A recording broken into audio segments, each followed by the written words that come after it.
Hi everyone, welcome to my channel গণিতের গল্প। তো গণিতের গল্প চ্যানেলে তোমাদের সবাইকে স্বাগত। আমি এই চ্যানেলের মাধ্যমে কিভাবে অঙ্কের ভয় কাটানো যায় আমি সেভাবে আলোচনা করব। তো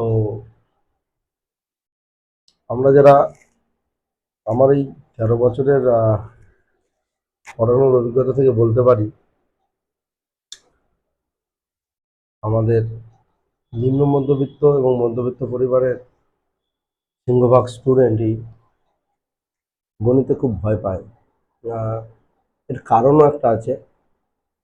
কারণ আমাদের বেশিরভাগই ফার্স্ট লার্নার। হুম। তো না, তাদের পরিবেশগত একটা অ্যাডভান্টেজ আছে।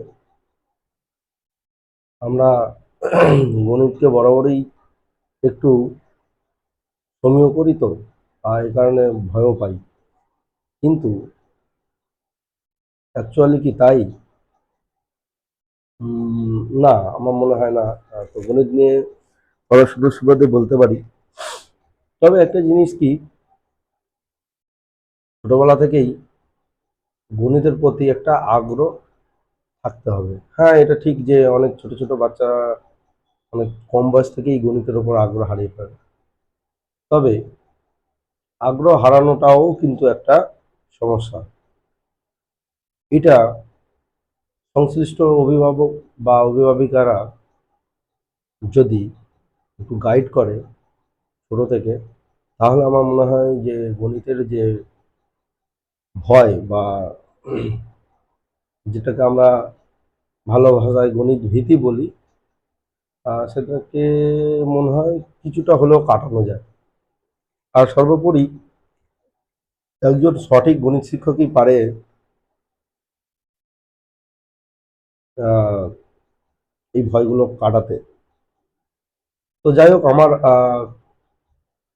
প্রায় দীর্ঘ 12-13 বছরের তো অবশ্যই অভিজ্ঞতা রয়েছে এই বিষয়ে।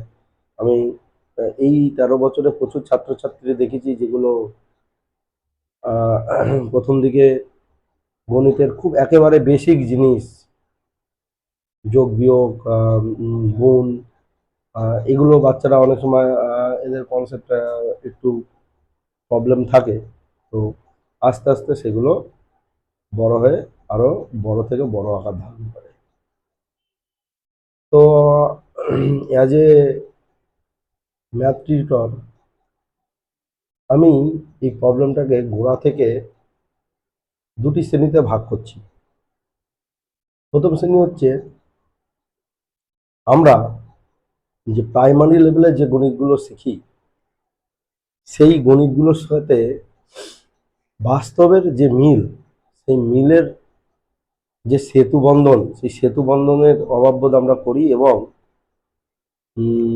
আমরা অ্যাজ এ গণিত শিক্ষক বাচ্চাদেরকে সেই বোধহয় কানেকশনটাই বোঝাতে ব্যস্ত হই কোনো কোনো ক্ষেত্রে। তো সে কারণেই অনেক স্টুডেন্ট আচ্ছা এই কোশ্চেন করে যে স্যার এই কোশ্চেন, এই প্রবলেমগুলো আমাদের শিখে কি হবে, তাই না? তো আমরা জানি আমাদের সর্বত্র গণিত বিরাজমান। তো বাচ্চারা প্রায়শই ভুল কোশ্চেন করে, আর ওরা তো ভুল করাটাই স্বাভাবিক, কারণ ওরা তো জানে না। এই জন্যই আমার সাজেশন যে পৃথিবীর যে প্রান্তেই গণিত শেখানো হোক না কেন, ছোট থেকে গণিতের সাথে যে বাস্তবের যে সম্পর্ক, এই সম্পর্কগুলো অবশ্যই অবশ্যই বাচ্চাদের মনের মধ্যে নিয়ে আসতে হবে, তাই না? তো এটি একটি পার্ট।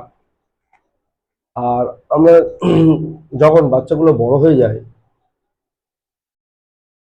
তো ক্লাস 8-9 এই জায়গাতে যখন আমরা বীজগণিতের কোনো অঙ্ক করি, তখন কিন্তু বীজগণিতটা আমরা সহজভাবে নিতে পারি না।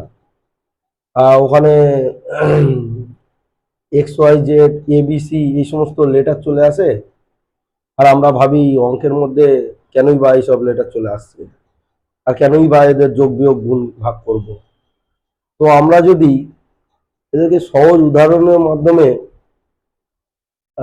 বলতে সমর্থ হই, তাহলে ওই বীজগণিতের যোগ বিয়োগ গুলো বোধহয় বাচ্চারা শিখে যায়।